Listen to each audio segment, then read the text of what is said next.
Be ready start. अध्यक्ष महाराज, माननीय अर्थमंत्र्यांच्या अर्थसंकल्पीय भाषणावर माझे विचार व्यक्त करण्यासाठी मी आपल्या परवानगीने उभा आहे.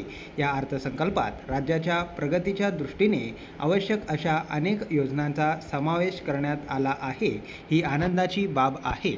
सर्वात अभिनंदनीय बाब कोणती असेल तर ती म्हणजे या अर्थसंकल्पात कोणत्याही प्रकारचे नवीन कर लावण्यात आलेले नाहीत. आपल्याला माहीत आहे की राज्यातील विविध विकासांच्या योजनांचा खर्चही वाढत चालला आहे. त्यामुळे सर्वप्रथम राज्याच्या तिजोरीवर पडणारा ताण कमी करणे आवश्यक होते.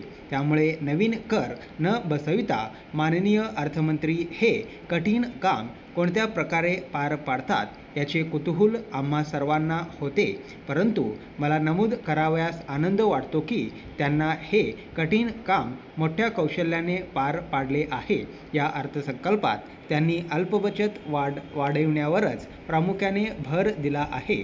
अर्थसंकल्पाबरोबरच आम्हाला पुरवण्यात आलेल्या कागदपत्रामध्ये अल्पबचत संचालनालयाने सादर केलेला जो अहवाल देण्यात आलेला आहे त्यावरून हे स्पष्ट होते की गेल्या वर्षी राज्यात जमा झालेल्या महसुलाच्या तुलनेत बरीच जास्त रक्कम राज्याच्या निरनिराळ्या जिल्ह्यामध्ये अल्पबचतीच्या मानाने गोळा झाली आहे. आज राज्यातील प्रत्येक जिल्ह्यांनी त्यांना नेमून दिलेल्या अल्पबचतीचे केवळ लक्ष्य पूर्ण केले नसून त्यापेक्षा कितीतरी जास्त प्रमाणात गुंतवणूक वाढवली आहे. दीर्घ मुदतीच्या अल्पबचत योजनेत गुंतवलेला सर्व पैसा राज्याच्या विकासात्मक योजनांसाठी वापरला जातो. परिणामतः कोणतीही नवीन करवाढ न करता येत्या आर्थिक वर्षात लोकोपयोगी विकासाच्या योजना हाती घेणे या राज्याला शक्य होणार आहे.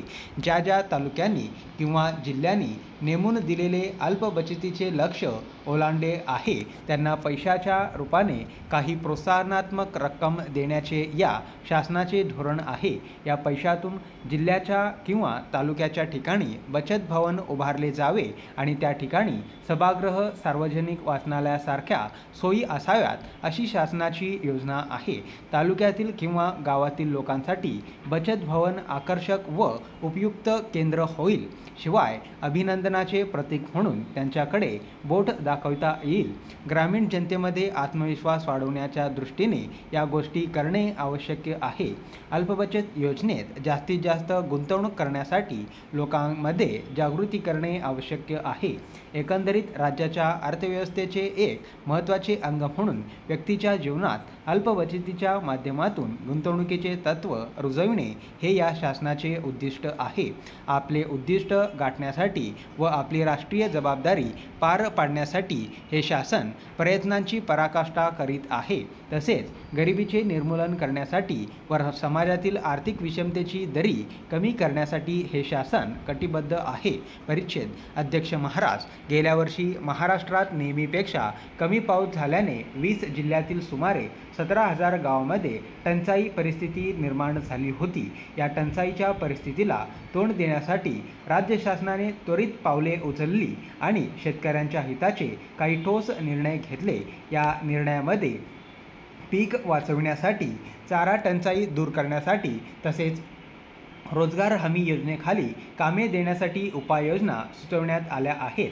इतकेच नव्हे तर याबाबतच्या कार्यपद्धतीबरोबरच टंचाई परिस्थितीबाबत केंद्र शासनास तातडीने व तपशीलवार निवेदन पाठवून केंद्रीय मदत मागवली. त्यानंतर टंचाईग्रस्त भागांची पाहणी करण्यासाठी नोव्हेंबर महिन्यात एक केंद्रीय पाहणी पथक येऊन गेले. तात्पुरती मदत म्हणून केंद्र शासनाने राज्याला नुकतेच 20 कोटी रुपये मंजूर केले आहेत. आतापर्यंत शासनाने रोजगार पुरवण्यासाठी, पाणी पुरवठा करण्यासाठी आणि जनावरांना चारा देण्यासाठी सुमारे 22 कोटी रुपये खर्च केले आहेत.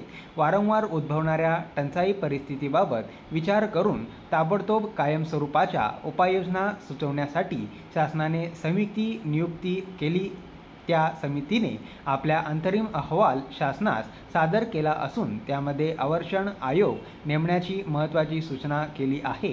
त्याशिवाय कायमस्वरूपी पाणीपुरवठा करण्याच्या दृष्टीने सिंचन विहिरी, जल आपत्ती व्यवस्थापन यासारख्या कायमस्वरूपी उपाययोजना सुचवण्यात आल्या आहेत। पीक विमा योजना लागू करण्याच्या दृष्टीने व शेतकऱ्यांना मदत करण्यासाठी काही विकासाच्या योजना सुचवण्यात आल्या आहेत। स्टॉप।